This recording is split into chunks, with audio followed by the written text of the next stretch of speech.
Look, I don't think, if this is something that's shortened, it doesn't change. Obviously, it's prolonged, then it becomes a bigger, issue relative to demand. Look, I think the more immediate Middle East was going to be, really outside the US and China. That was going to be one of the biggest areas in terms of data center builds, UAE, in terms of everything going on in Saudi.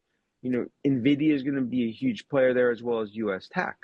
But I just think broadly it speaks to like, look, this is the demand trend that's not stopping based on geopolitical, but it's a risk-off environment relative to tech. So I would almost view it as it's much more disconnected relative to what's happening in the stocks to the actual demand. We saw that NVIDIA this week, saw it at Palantir last week, and I think it continues to be, especially in software, the sell-off here continues to be massively disconnected from what I believe the ultimate narrative will be. That will be the hearts and lungs of the AI revolution.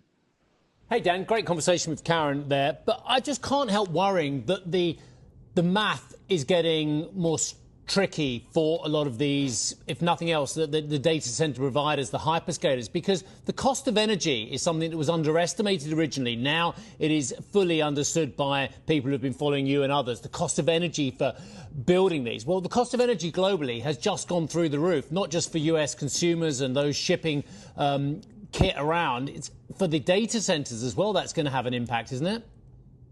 Oh, yeah. Look, it all comes down to like, if this is a conflict, a war that ends in 3-4 weeks, it's something that has a dent, but in the long term doesn't really play a huge impact relative to data center build out and demand.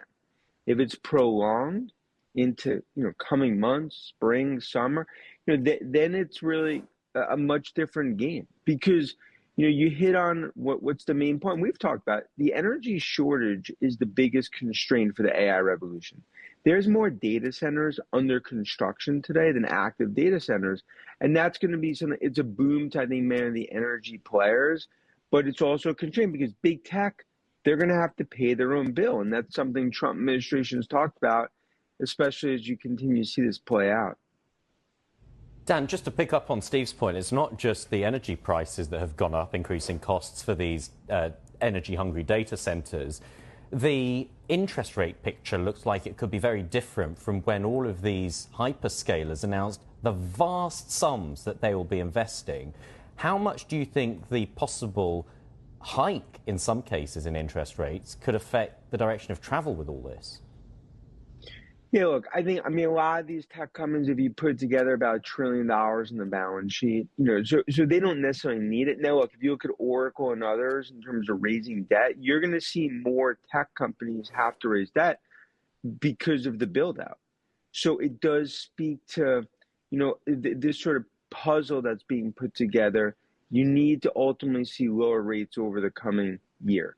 You need to see a better market relative for tech players in terms of raising money. You don't want to see energy prices go higher because, look, then you take a step back, $4 trillion is going to be spent in terms of the build out. Even in tech today, $700 billion, those checks are basically already written. And the multiplier effect is going to continue to play out. So you have almost two worlds playing out in terms of the tech boom, the demand, the fourth industrial revolution, but then the energy shortages, and just the overall market. It's a white knuckle moment that we are going through in the tech trade, and you see that play out every day.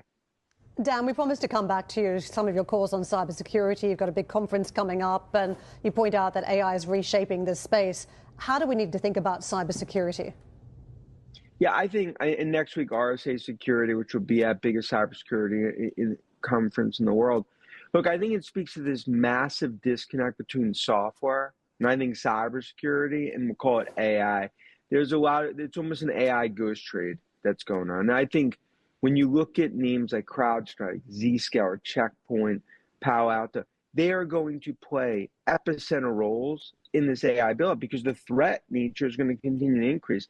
That's not something that's going to be done by LLMs from Anthropic and others. Look, in a lot of this white knuckle moment, there are opportunities. I think probably some of the biggest opportunities in software from a stock perspective are in cybersecurity. I think there could be a golden opportunity there as that plays out.